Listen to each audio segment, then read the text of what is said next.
Ladies and gentlemen, let me be very, very clear.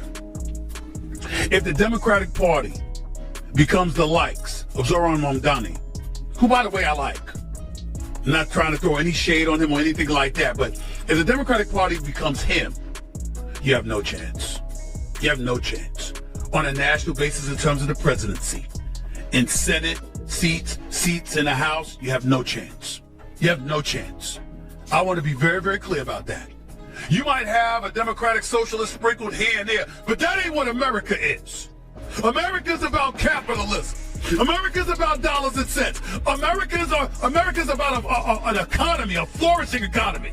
Okay? And you know what it's not about? Free stuff. Somebody got to say it, so I'm going to say it.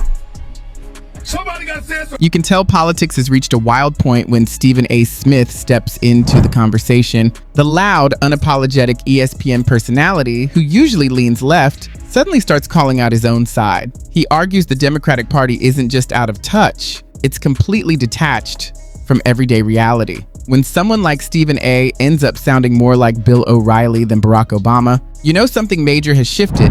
Before breaking down his comments and why they matter, let's pause for a moment. If you appreciate honest voices who aren't scared of public backlash, hit that like button and subscribe. You'll want to hear this one. Recently, Stephen A. made headlines with a statement that stunned political insiders. He bluntly warned that if the Democratic Party moves in the direction of Zoran Mamdani, it won't stand a chance, whether it's the Senate, the House, or the presidency. And this isn't coming from a conservative critic, it's coming from someone who has supported Democrats for years. His message was simple: if you go fully woke, you're finished. And honestly, his point holds weight. He didn't attack Mamdani personally. In fact, he said he likes him. His warning was about a much bigger issue. Ideology is being put ahead of practicality. Stephen A. reminded everyone that America isn't a socialist nation. It thrives on working hard, building success, setting goals, and not relying on the government for everything. That's exactly where the left keeps missing the mark. Most Americans don't think of progress when they hear democratic socialist. They think of higher taxes, more government control, and promises that never play out. Everyday people care far more about next month's rent than being lectured about pronouns.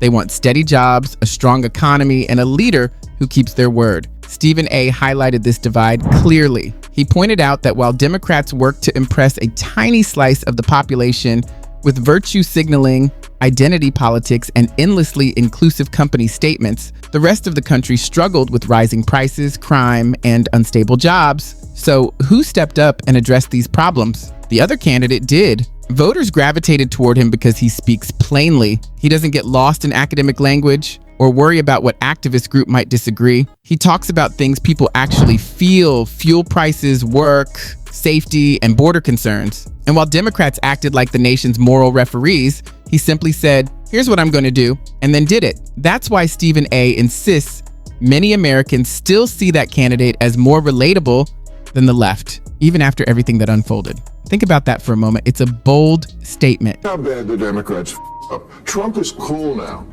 He's not just the most powerful guy in the world and just made himself like the richest. He's actually kind of at 78. Yes. I mean, rappers like him. The athletes are doing. I was making fun of him jerking off two guys at one time. And now he owns it, and they're doing it. Here's the deal. The man was impeached twice. He was convicted on 34 felony counts. And the American people still said he's closer to normal than what we see. Exactly. That's what they're saying. He's closer to normal. Why? Because something that pertains, when you talk about the transgender community, for example, and you're talking about issues that pertain to less than 1% of the population, the Democratic Party came across as if that was a priority more so than the other issues. One that hits hard. Even after he was labeled a criminal, many voters still said, at least he sounds reasonable. That's how far the Democratic Party has drifted. It's not as if Americans suddenly adored the other candidate. The real issue was that a party focused on symbols instead of substance appeared even worse. Stephen A. kept repeating this point. People want leaders who understand them, not speakers who sound like teachers lecturing a class. When was the last time a Democrat genuinely spoke to workers, farmers, or parents trying to keep their kids safe at school? Instead, the left keeps concentrating on small social debates while ignoring the deeper reasons people supported that candidate in the comes into office. Now you're talking about childbirth, citizenship, and what have you. He knows that's not going to pass the mustard, but he knows that he made that promise. So when he shows up week 1 on Capitol Hill, he says, this is what we're going to do through an executive order, even though it's going to be shot down through the courts and what have you. He's saying, I kept my promise. A lot of other things that he's going to point to that he's going to try to do, I kept my promise. Then you turn around and you look at the left and you say, what promises did you keep? Now you might know the answer to that. I'm certainly not questioning your knowledge about that at all. What I'm saying is what resonated with the voter. What voter out there can look at the Democratic Party at this moment in time and say there's a voice? First place. That's where things get even more interesting, because Stephen A. isn't just criticizing politicians, he's pointing to a bigger change in society. Americans are exhausted from being told that patriotism is outdated, success doesn't matter, and their values are wrong. They're tired of powerful voices acting like a new label or dramatic online post will fix everything. People want everyday common sense back. Stephen A. mentioned Kamala Harris as an example while talking about this. This is where his comments struck a nerve. He said what many were thinking, but reluctant to voice. She wasn't chosen because she earned overwhelming support. She didn't win the primaries, didn't energize voters, and didn't even reach Iowa. She became the nominee and vice president because she checked the boxes the party valued, not because of her leadership or ideas. In his view, decisions were driven by appearance, identity, and presentation rather than ability. Be honest here. First of all, one could argue that Obama resonated more because the people chose him to be the Democratic nominee for the presidency of the United States of America, as opposed to somebody backdooring their way into that position. Let's just be honest about it. You had Biden. I know that you supported Biden. Obviously, you spoke about his mental acuity and all of that other stuff, but we all saw what we saw. Before the debate on June 27th, when the debate happened, and by the time that was exposed, you then waited 3 weeks after that before he decided to walk away, but it was too late for anybody else to get in. So Kamala Harris, who didn't resonate during the primaries in 2020, couldn't even get to Iowa, suddenly is the Democratic nominee. And then then you roll up at the convention in Chicago, and everybody's like, she's a rock star. So it was like, wait a minute, how that happened? Stephen A. put it plainly, Democrats fell for the okay dope. They were trapped by their own obsession with image. Now they're paying the price for choosing someone who never truly connected with voters. Honestly, this has been the Democratic pattern for years. Flash over substance, labels over ideas, appearances over results. Instead of choosing a leader who can win hearts, they focus on being the most woke. And that shift has pushed away the very people who once formed their base: blue-collar workers, small business owners, working parents, and the middle class. But here's the twist. Republicans noticed all of this. Stephen A. even gave conservatives unexpected credit. He said, I didn't vote for the other candidate, but I'm not upset he won. That's a big statement. He understood why people switched sides after watching the Democratic Party's mixed messages and constant pressure.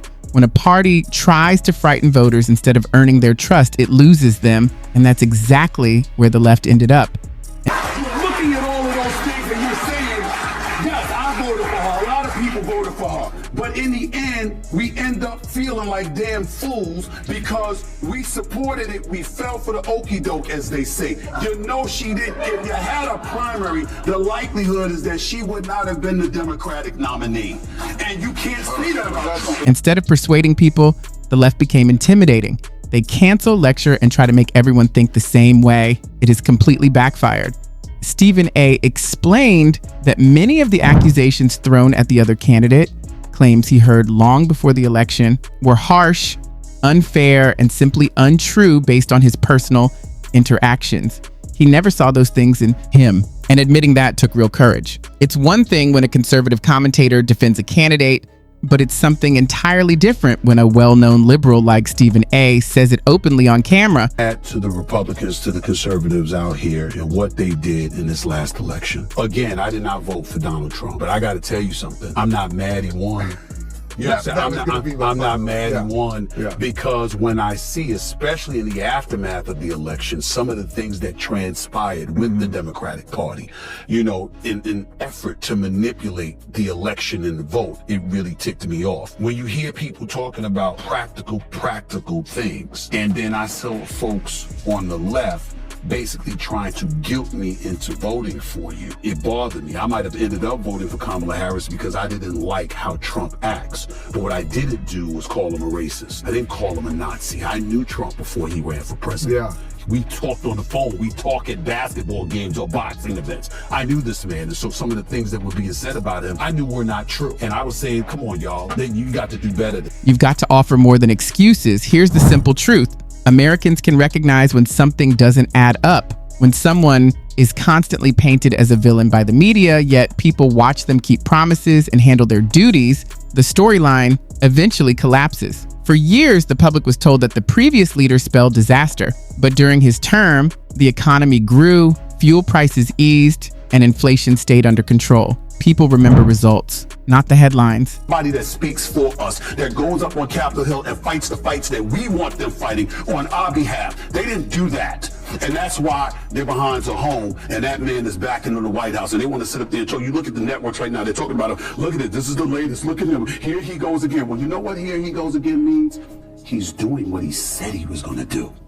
He promised you he was going to do these things, and he walked into office week one, and that's exactly what he's doing. And he's saying, y'all do something about it. And when you try to do something about it, he's going to say, look at them now. Now they're concerned about these issues. Were they talking about that during the campaign? Hell no. That's really it. And that's the core of it. Biden couldn't deliver the outcomes people expected. Stephen A. even agreed with Bill O'Reilly's view. Biden may end up being remembered as one of the weakest presidents in U.S. history. Beyond policy problems, his administration felt totally disconnected from everyday Americans.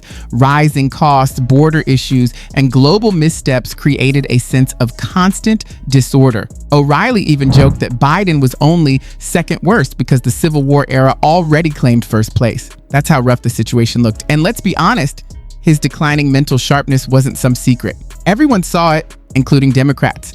Instead of acknowledging the problem, they closed ranks and acted as if everything was fine. That worked only until it couldn't anymore. Stephen A. summed it up perfectly. The party waited far too long. I hadn't seen anybody in the office that I would, even Biden, who was a terrible. That's what I was getting ready to go there. Ask you about Biden. Yeah, I don't think you had him as your second worst. Man. You had him as your second worst president. Is that correct? Yeah, and he was lucky he got second because the Civil War is pretty big. But Biden was, and you're going to see over time how bad he actually was. Now he's going to have an asterisk next to his name. It's going to say, well, he might not have known what he was doing, and that's a medical condition. And that might be an excuse, but boy, he was. Once Biden stepped aside, it was already too late for anyone else to run. So Kamala automatically received the spot by default.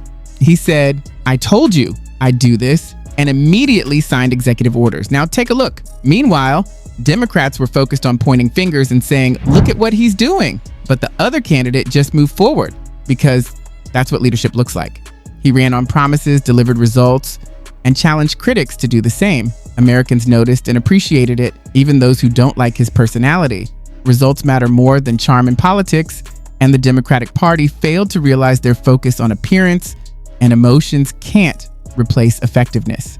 The other candidate prioritized action and resilience. Looking ahead to 2028, Democrats face a clear warning from Stephen A. If they push a democratic socialist like Zoran Meany, they are setting themselves up for failure. America isn't ready for that, and possibly never will be. History shows socialism doesn't work, whether in Venezuela, Cuba, or the Soviet Union. Americans want opportunities to earn success, build their futures, and rely on their own effort, not on government handouts. Very, very clear.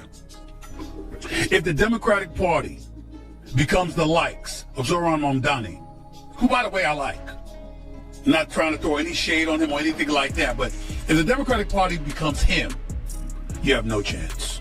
You have no chance. On a national basis in terms of the presidency, in Senate seats in the House, you have no chance. You have no chance. I want to be very, very clear about that. You might have a democratic socialist sprinkled here and there, but that ain't what America is. Yet the DNC seems to repeat the same errors. They cling to ideology instead of learning from past mistakes, spreading woke narratives, hoping the public will follow. The reality is people want results, not lectures. If the party continues this approach, they risk losing the next election just as badly as before. Politics isn't about identity, it's about outcomes. Stephen A. Smith, long a voice for the left, now echoes what conservatives have argued for years. The nation has moved away from the woke agenda. The real focus is capitalism. Money drives America.